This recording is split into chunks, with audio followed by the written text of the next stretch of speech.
20,000 people. You look at their families, how many more thousand people are that? That's what we're fighting for. We're fighting for our very lives in rural Ireland. And we have to take a stand.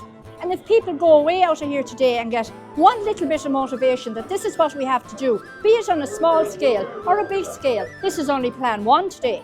There will be phase 2, 3 and 4, and there needs to be.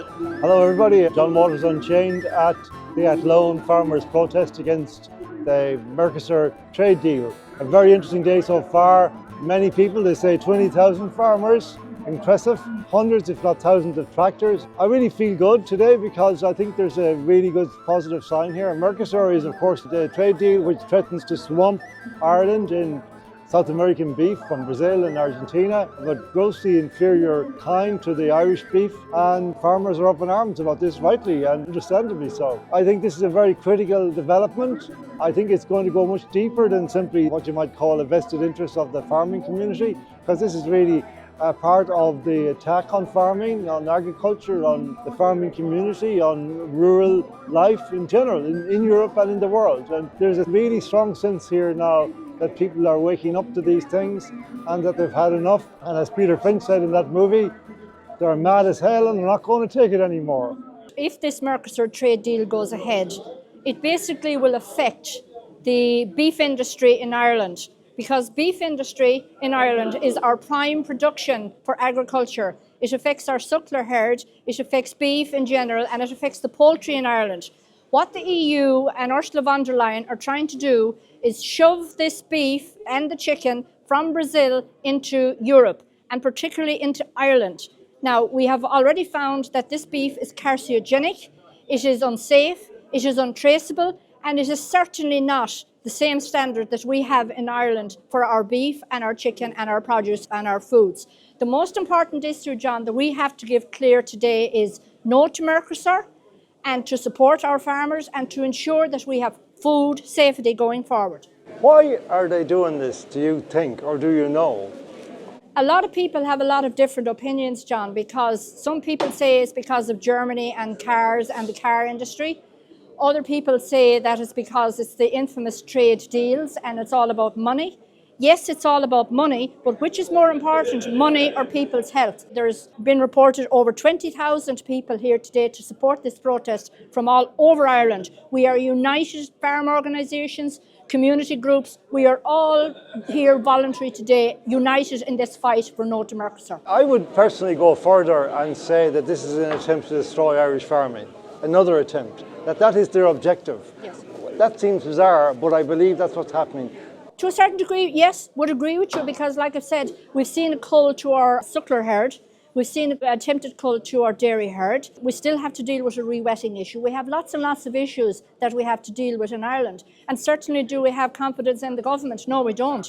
We don't have confidence in our Minister for Agriculture when he walks out of Dáil Éireann when there's a discussion on Mercosur. When you have a country that has the best beef in the world and you flood it then with some of the worst beef in the world, what do they think is going to happen? What kind of people are these? What kind of government have we got? Exactly, but it's in the hands of Irish farmers, because Irish farmers partake in a scheme called the Board B Quality Assurance, where they're highly regulated. So our question is, do those farmers continue to be part and parcel of this Board B scheme while our product is being exported?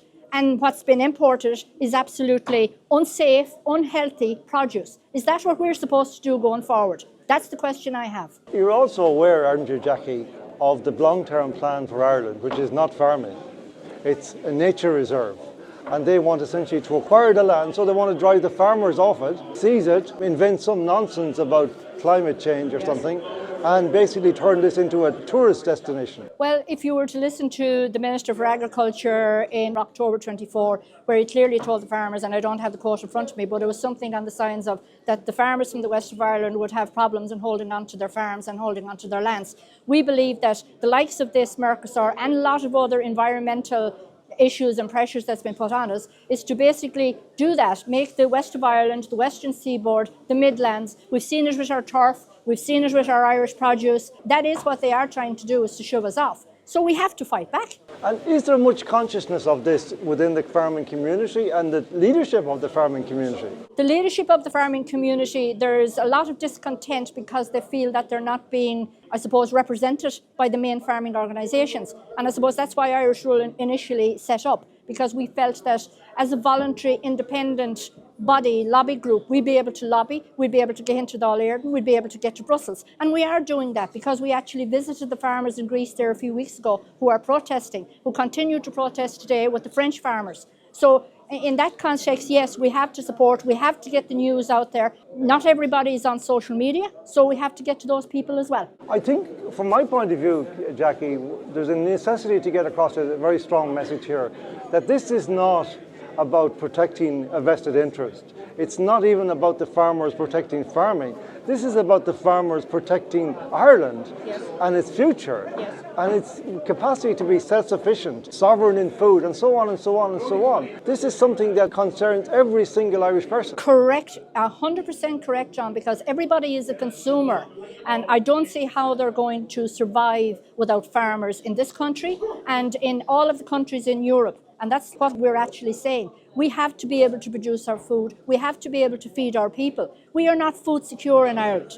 If something happens tomorrow morning where there's no ports, there's no airplanes, there's no ability for food to come into this country, we have 3 to 4 days of food and distribution centres. That's the hard, cold fact. Now, people need to go back to the drawing board. We need to prepare and work on our own gardens. And that's a strong belief in Irish Rule Association, is to go back to some of the ways that we can be self-sufficient ourselves. Yes. Last year I ran for the European Parliament. One of the things that struck me about that campaign was how stitched up it was.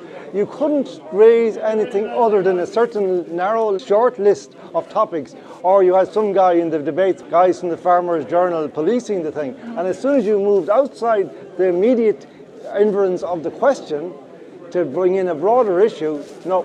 Well, to be honest, you can see that in our work as well, that because we speak the truth, because we deal with facts and because we deal with evidence, media don't want to cover us. We went on RT on a few occasions, and on those few occasions I spoke the truth.